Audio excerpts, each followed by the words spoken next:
कौन से ऐसे मुद्दे हैं जो आप उठाएँगे? देखिए पंजाब में अभी बाढ़ की आपदा आई है इतने बड़े लेवल पर। राज्य सरकार अपने पूरी ताकत से कोशिश की है। केंद्र सरकार को भी मदद करनी चाहिए इसमें। केंद्र सरकार की तरफ से मदद मांगेंगे, वो हमारा अधिकार बनता है और उनकी जिम्मेदारी बनती है। इसके अलावा पंजाब के और भी कई सारे मुद्दे हैं, जैसे कि बॉर्डर अक्रॉस द बॉर्डर से जो ड्रग्स की सप्लाई और वो सब आते हैं, उस पर बीएसएफ और केंद्र सरकार की काफ़ी अहम रोल होते हैं। उसके बारे में भी उन पर हम मुद्दे उठाएंगे कि सरकार ने क्या ऐसे कदम उठाए हैं और राज्य सरकार के साथ मिलकर आप इसे कैसे रोकोगे। इसके अलावा बॉर्डर बेल्ट के डेवलपमेंट से रिलेटेड इश्यूज़ है।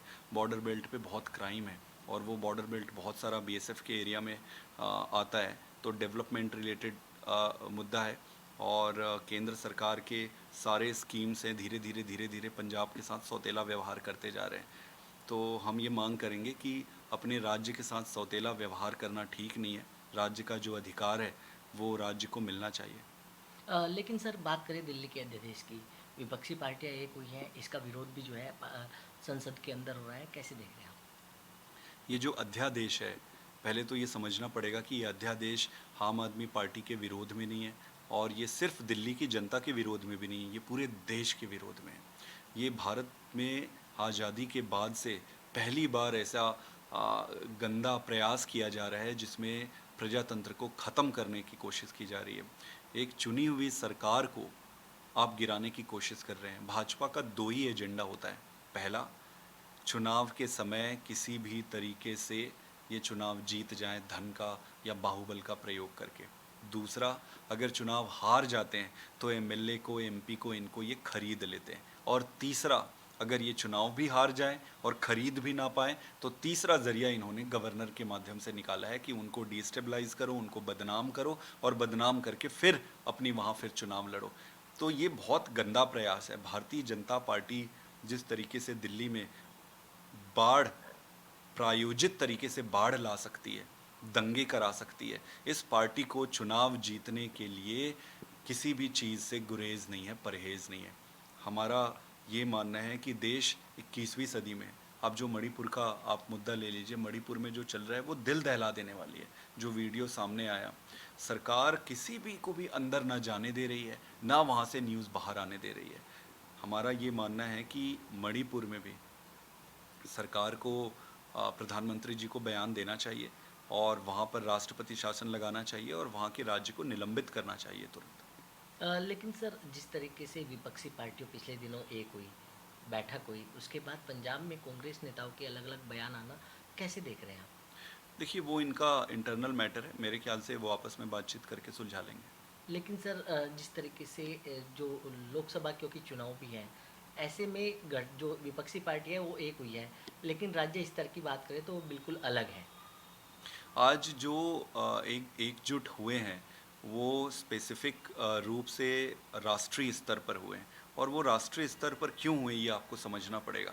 राष्ट्रीय स्तर पर एकजुट होने का कारण ये है कि जनता आज ये चाह रही है कि सारे देशभक्त, सारे राष्ट्रभक्त लोगों को इकट्ठा होना चाहिए, पार्टियों को इकट्ठा होना चाहिए और इकट्ठा होकर नरेंद्र मोदी की सरकार को हटाना चाहिए। देश और जनता की ये मांग है। तो आज सारे राजनीतिक दल, हम अपनी राजनीतिक उद्देश्य को पीछे छोड़कर हम देश के हितों को सामने रखकर आगे बढ़ रहे हैं, नंबर वन। नंबर टू, बाकी ये जो भी मीटिंग और बातचीत हुई है वो राष्ट्रीय स्तर पर हुई है। बाकी आने वाले समय में देखेंगे कि आगे का क्या होता है। सर हरियाणा की क्या प्लानिंग है, क्योंकि आप इंचार्ज हैं, क्योंकि लगातार जो है बयान भी सामने आ रहे हैं। पिछले दिनों जिस तरीके से जेजेपी बीजेपी की गठबंधन के टूटने की भी खबर आई थी, तो कैसे देख रहे हैं आम आदमी पार्टी कहाँ स्टैंड कर रही है हरियाणा के अंदर? भारतीय जनता पार्टी को हरियाणा ने उस समय मौका दिया जब किसी को लग नहीं रहा था कि इनको मौका देंगे। सारी पार्टियों से जनता निराश हो गई थी, तो उन्होंने सोचा कि चलो एक बार भाजपा को मौका देते हैं। भाजपा को मौका दिया, बहुत अच्छी बात है, मौका देना चाहिए। भाजपा को मौका देने के बाद खट्टर साहब ने जो खराब किया है हरियाणा का, आज ना किसान खुश है, ना जवान खुश है, ना बुजुर्ग खुश है, ना स्कूल में कोई सुधार हुआ, ना अस्पताल में सुधार हुआ। चारों तरफ हाहाकार है, भ्रष्टाचार का तो खुला खेल चल रहा है। सिंचाई तक के लिए, बिजली के लिए, कोई भी क्षेत्र ऐसा नहीं है जिस पे इन्होंने काम किया है। दूसरी तरफ जेजेपी एक नई पार्टी बनी थी, नई पार्टी बनी तो जनता को उम्मीद तो होती है कि भाई नई पार्टी बनी है, नए लोग, यंग लोग हैं, तो इनसे उम्मीद है, तो चलो इनको, लोगों ने उन्हें प्यार दिया। और इन्होंने क्या किया, जैसे ही सरकार, जैसे ही ये भाजपा की थोड़ी सी सीट आई और इनकी थोड़ी, तुरंत जाकर भाजपा की गोद पे बैठ गए।